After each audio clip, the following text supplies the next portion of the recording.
নমস্কাৰ বন্ধুসকল, মই ৰাজীৱ কুমাৰ ৰায় মিনি ব্লকত সকলোকে স্বাগতম জনাইছোঁ। আমাৰ আহিলে এতিয়া শিৱৰাত্ৰি 26 তাৰিখে শিৱৰাত্ৰি।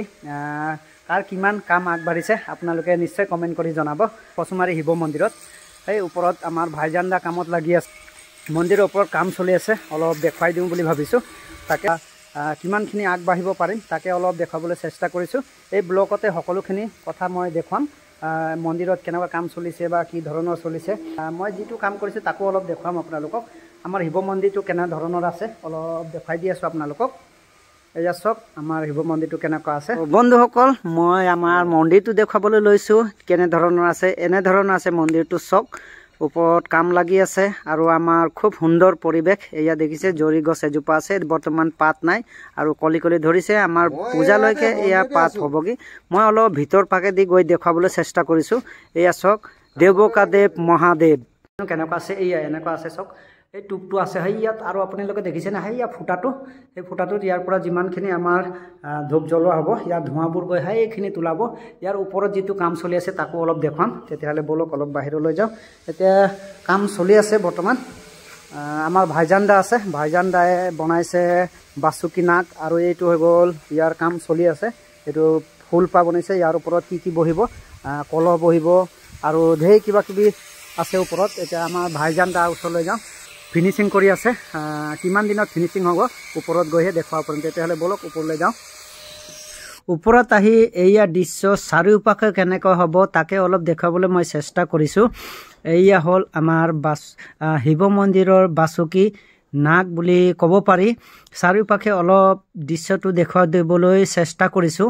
এনেধৰণৰ আছে আমাৰ ভাইজান দাই বনাইছে। এয়া চাওক আমাৰ মাজৰ যিটো এই বাসুকী নাগতে ওপৰত উঠি এনেকুৱা বনাব পাৰে। আমাৰ ভাইজান দাই ফিনিচিং দি আছে ওপৰত, খুবেই ভাল লাগিছে। মই অলপ তলত আহি পিনি য'ৰ পৰা ষ্টাৰ্টিং হৈছে তাৰ পৰা দেখুৱাবলৈ মই চেষ্টা কৰিছোঁ। এয়া হৈ গ'ল আমাৰ ষ্টাৰ কেছ। ইয়াৰ পৰা লাহে লাহে ওপৰলৈ উঠি যাওঁ। ওপৰত গৈ পিনি টপটোতনো কেনেকুৱা হৈছে অলপ ভয় লগা কাহিনী।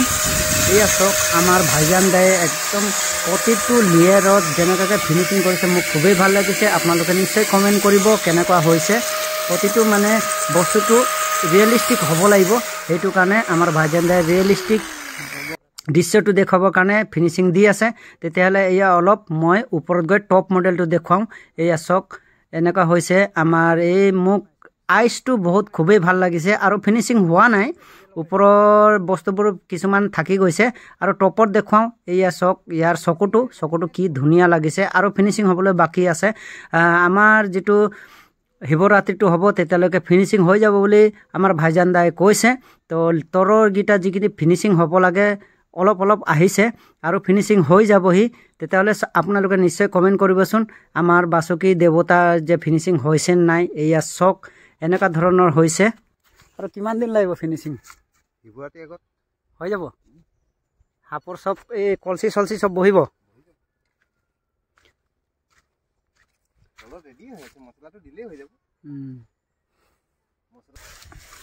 এই বাসুকী নাগ বনোৱা মানুহজন আমাৰ দাদা এইজন হয়। এয়া চব এই দাদাজনে দিছে বাসুকী নাগটো, নিজেই বনাই দিছে, একো লোৱা নাই নহয়। এই মন্দিৰটো কচুমাৰী শিৱ মন্দিৰ হ'ল। এইটো হৈ গ'ল আমাৰ বাসুকী নাগ। এই মন্দিৰৰ চূড়াটো ময়ে বনাই দিছিলোঁ। সাপ বনোৱা মানুহজন এইজন দাদা। আৰু কেনেকুৱা লাগিছে, আমাৰ প্ৰথম ফিনিচিং হোৱা নাই এতিয়ালৈকে, সেইটো ফিনিচিং কৰিব বাকী আছে। ফিনিচিং হ'লে আৰু শিৱৰাত্ৰি ওচৰা ওচৰি ফিনিচিং হৈ যাব বুলি কৈছে, কিন্তু আৰু অলপ কাম বাকী আছে হয় নাই। বাকী থকাৰ পিছত আৰু হৈ যাব। উইদাউট কালাৰতে মানে ফিনিচিংটো দিব লাগিব। আৰু এইটো হেৰিবোৰ বনাই এতিয়া যে ঢালাইটো হৈ গ'ল, এই ঢালাই হৈ যোৱাৰ পিছত মানে এইটো মেচিনে দি ফিনিচিং দিয়ে। সেইটো কাৰণে ৰিয়েলিষ্টিকটো আহিব হয় নাই। এতিয়া সেই জিভাবোৰৰো ৰিয়েলিষ্টিক বনাব আছে বাকী। ৰিয়েলিষ্টিক হৈ যোৱাৰ আগতে মই এটা কথা কৈ দিওঁ, ইয়াত সকলো ৰাইজে সহযোগ দিছে। আপোনালোকে ভাবে দেৱকাদেৱ মহাদেৱ বুলি, তেতিয়াহ'লে মোৰ চেনেলটো ছাবস্ক্ৰাইব কৰিব নাপাহৰিব। আপোনালোকৰ নিজৰ যিমানখিনি আছে নতুন বন্ধুবৰ্গৰ লগত শ্বেয়াৰ কৰি দিব বুলি আশা ৰাখিছোঁ। তেতিয়াহ'লে বাই বাই, আকৌ লগ পামহি নতুন কণ্টেণ্ট লৈ।